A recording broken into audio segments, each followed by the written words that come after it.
Physics में chapter number 2 तरंग प्रकाश की पढ़ेंगे। ठीक है, वेव ऑप्टिक्स। सबसे पहले पढ़ते हैं प्रकाश क्या होता है। प्रकाश क्या होता है? प्रकाश एक प्रकार की ऊर्जा है जो हमारी आंखों को संवेदित करती है। प्रकाश स्वयं नहीं दिखता, परंतु उसकी सहायता से हम लोग वस्तुओं को देख सकते हैं। ठीक है, कैसे देख सकते हैं? जब प्रकाश किसी वस्तु से पर गिरता है तो वस्तु से परावर्तित होकर जब हमारी आंखों में गिरता है तभी हमें वस्तु दिखाई देती है। ठीक है, अब पढ़ते हैं प्रकाश की प्रॉपर्टी क्या होती है। प्रकाश में कई सारे गुण होते हैं। प्रकाश निर्वात में चल सकता है।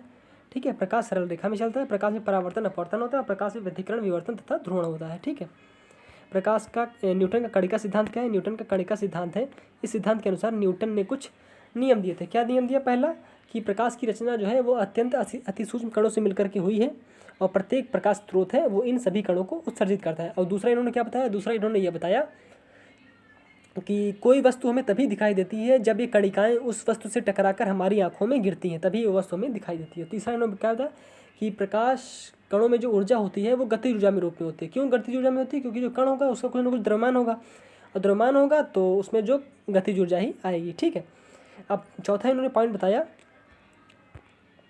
कि कणिकाएं किसी समान माध्यम में प्रकाश की चाल से चलती हैं। ठीक है, और प्रकाश में 7 रंगों का मिश्रण होता है और प्रत्येक रंग की तरंगदैर्घ्य अलग अलग कोटि की होती है। ठीक है, अब पढ़ते हैं हाइगन्स का तरंग सिद्धांत। हाइगन्स का तरंग सिद्धांत क्या कहलाता है? कि जो प्रकाश है वो तरंग के रूप में चलता है और ये तरंगिकाएँ जो है ना सभी माध्यम में प्रकाश की चाल से चलती हैं।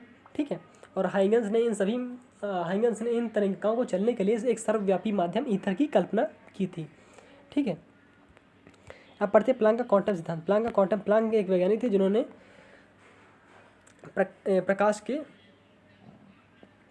के बारे में बताया था। इन्होंने बताया जो प्रकाश है वो ऊर्जा के रूप में चलता है। इन्होंने बताया जो प्रकाश है वो ऊर्जा के छोटे छोटे बंडलों अथवा पैकेटों के रूप में चलता है और जो छोटे छोटे बंडलों पैकेटों के रूप में चलता है इन्हें बोलते हैं क्वांटा। क्वांटा मतलब फोटॉन। ठीक है, और प्रत्येक फोटॉन की जो ऊर्जा होती है वो h-म्यू होती है, जहाँ h प्लांक नियतांक है जिसका मान 6.6 × 10⁻⁻34 जूल सेकेंड होता है। ठीक है, अब उसके बाद फोटॉन की ऊर्जा क्या होती है? E बराबर hc/λ और हम जानते हैं आइंस्टीन का समीकरण द्रव्यमान ऊर्जा तुल्यता नियम E बराबर mc²। दोनों इक्वेशन को इक्वेट कर देंगे तो mc² बराबर hc/λ, c से c कट जाएगा तो आ जाएगा लैम्डा बराबर h/mc, तो लैम्डा बराबर h/p क्योंकि mc बराबर p जो कि mc क्या है? संवेग है। ठीक है, प्रकाश की दोहरी प्रकृति क्या होती है? प्रकाश की दोहरी प्रकृति है वास्तव में प्रकाश कणिका तथा तरंग दोनों के गुण विद्यमान होते हैं। ठीक है, अतः प्रकाश कभी तरंग की तरह तो कभी कण की तरह व्यवहार करता है, इससे ही प्रकाश की दोहरी प्रकृति कहते हैं। तो हम जानते हैं लैम्डा बराबर h/mv और v बराबर √2k/m। ये कहाँ से आए? हमारा आता है k बराबर 1/2mv² होता है फार्मूला, तो वहाँ से हमने v का मान निकाला तो v बराबर हम आया है √2k/m और ये v के मान को समीकरण 1 में पुट कर देंगे तो लैम्डा बराबर h/√2mk आ जाता है। ठीक है, जब प्रकाश तरंगें किसी अन्य अननोन तरंगों से क्रिया करती हैं तो इससे उत्पन्न प्रभाव प्रकाश की तरंग प्रकृति को सिद्ध करता है और जब प्रकाश किसी द्रव्य से क्रिया करता है तो इससे उत्पन्न प्रभाव प्रकाश की कण प्रकृति को प्रूफ करता है। ठीक है, पढ़ते हैं प्रकाश के परावर्तन तथा अपवर्तन। प्रकाश का परावर्तन क्या होता है? जब प्रकाश किसी चिकने या पालिशदार तल से टकराता है तो उसका अधिकांश भाग परावर्तित होकर वापस लौट आता है। तो प्रकाश का चिकने व पालिशदार तल से टकरा कर वापस लौटने की प्रक्रिया को प्रकाश का परावर्तन बोलते हैं। ठीक है, अपवर्तन क्या होता है? जब प्रकाश किसी एक पारदर्शी माध्यम से दूसरे पारदर्शी माध्यम में जाता है तो प्रकाश का वेग तथा दिशा बदल जाती है।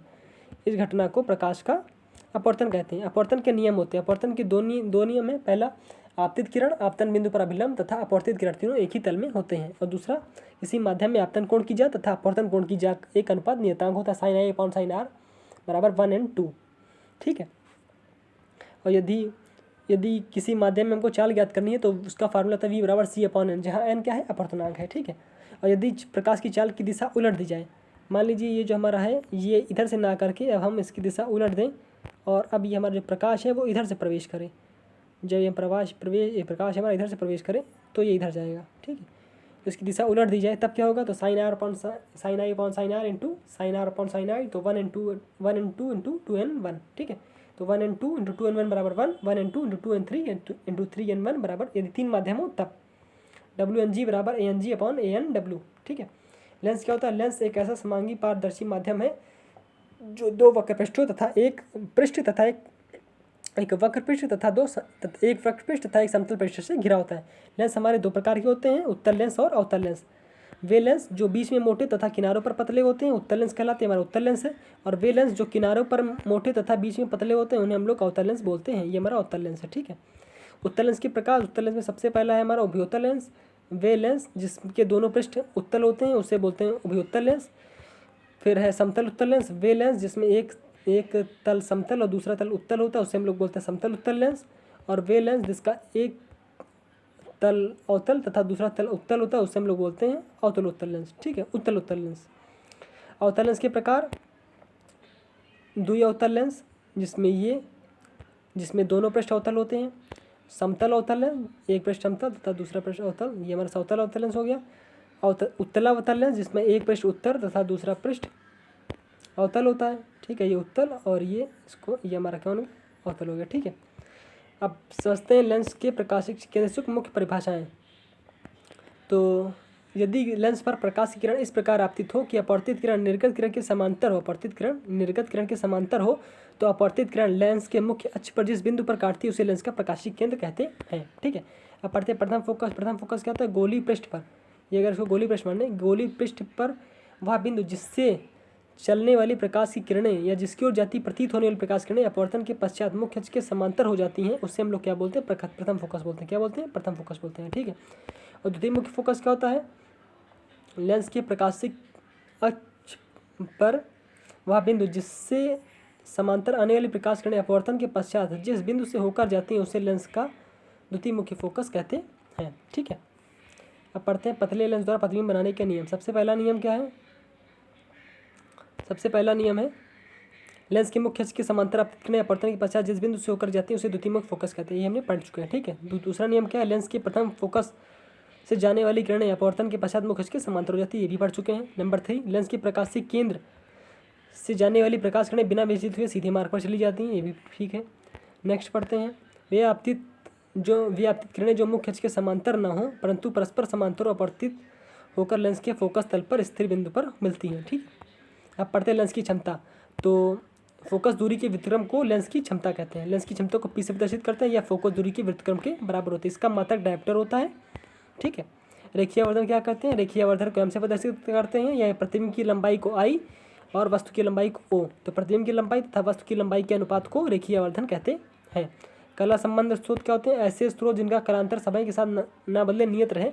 कला संबंध स्रोत जैसे ये हमारी कोई प्रकाश की किरण है, ये बिल्कुल सही दिशा में सही डायरेक्शन में बह रही है तो इससे हम बोलते हैं कला संबंध। ऐसे स्रोत जिनका कालांतर समय के साथ ना बदले नियत रहे कला संबंध स्रोत कहलाते हैं। प्रकाश का व्यतिकरण क्या होता है, प्रकाश का व्यतिकरण समान आयाम तथा समान आवृत्ति की दो तरंगें जब किसी माध्यम में चलती हैं तो उनके अध्यारोपण से कुछ बिंदुओं पर परिणामी तीव्रता में अधिकतम प्राप्त होती है तथा कुछ बिंदुओं पर परिणामी तीव्रता में न्यूनतम प्राप्त होती है। जहाँ पर अधिकतम प्राप्त होती है वहाँ पर संपोषी व्यतिकरण और जहाँ पर न्यूनतम प्राप्त होती है वहाँ पर विनाशी व्यतिकरण होता है। तो इस घटना को प्रकाश का व्यतिकरण बोलते हैं।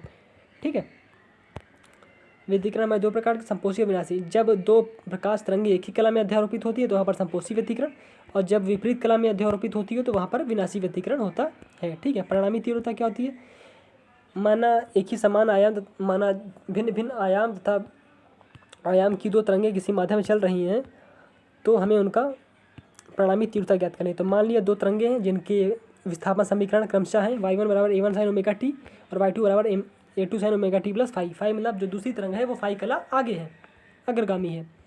ठीक है, अब दोनों इक्वेशन को जोड़ देंगे क्योंकि परिणामी तीव्रता में निकालें तो y बराबर y1 प्लस y2, तो y बराबर a1 sin omega T plus a2 sin omega T plus phi. इसको खोलेंगे साइन ए प्लस बी के फॉर्मूले से, a1 sin omega T plus a2 bracket में sine A omega T plus cos phi plus cos omega T into sine phi. a2 के अंदर multiply कर देंगे, a1 sin omega T plus a2 sin omega T plus cos phi plus a2 cos omega T sine phi. ठीक है, अब इसमें से sign omega T common ले लेंगे तो साइन ओमेगा टी कॉमन लेंगे तो क्या मिला, a1 plus a2 cos phi plus a2 sine phi into cos omega T. अब मान लिया a1 plus a2 cos phi बराबर a कॉस थीटा और a2 साइन फाई बराबर a साइन थीटा। तो हमारा समीकरण क्या बना, sine omega T oh cos theta a sine theta cos omega T. तभी हमारा फार्मूला बन गया sine A cos B plus cos A sine B, sine A plus B का। ठीक है, अब क्या करें, समीकरण 3 और 4 को वर्क करके जोड़ने पर तो क्या हो जाएगा, A square cos square theta plus A square sine square theta a1 plus a2 cos phi का whole square plus a2 square sine square phi. तो A square plus cos square theta plus sine square theta, तो ये हमारा 1 होता है। और a1 square plus a2 square plus cos square phi plus a2 square sine square phi plus 2a1 a2 cos phi, और इन दोनों को आपस में एक साथ कर ले तो ये भी हमारा 1 होता है। तो ए स्क्वायर बराबर a1 square plus a2 square plus 2a1 a2 cos phi. के से गुणा करते तो के ए स्क्वायर बराबर k1 square plus k2 square plus 2k1 a2 cos phi.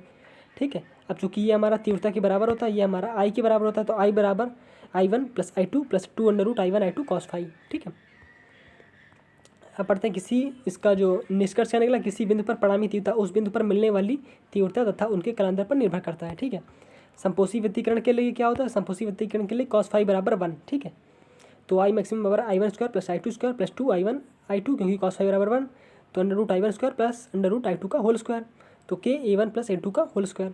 विनाशी व्यतिकरण के लिए cos फाई बराबर -1, तो I1² + I2² - 2 under root I1 I2 बराबर under root I1 - under root I2 का होल स्क्वायर, अंडर रूट है यहाँ पर, होल स्क्वायर बराबर के A1 - A2 का होल स्क्वायर। ठीक है, अब पढ़ेंगे प्रकाश की व्यतिकरण के लिए शर्तें। प्रकाश की व्यतिकरण के लिए शर्तें क्या है, प्रकाश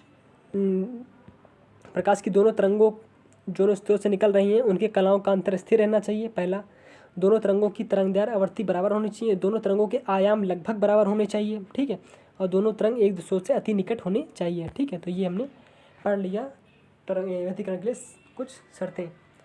कल हम इसके आगे पढ़ेंगे नेक्स्ट टॉपिक, कल हम इस चैप्टर को एंड कर देंगे। ठीक है, ये पसंद है तो लाइक करिएगा।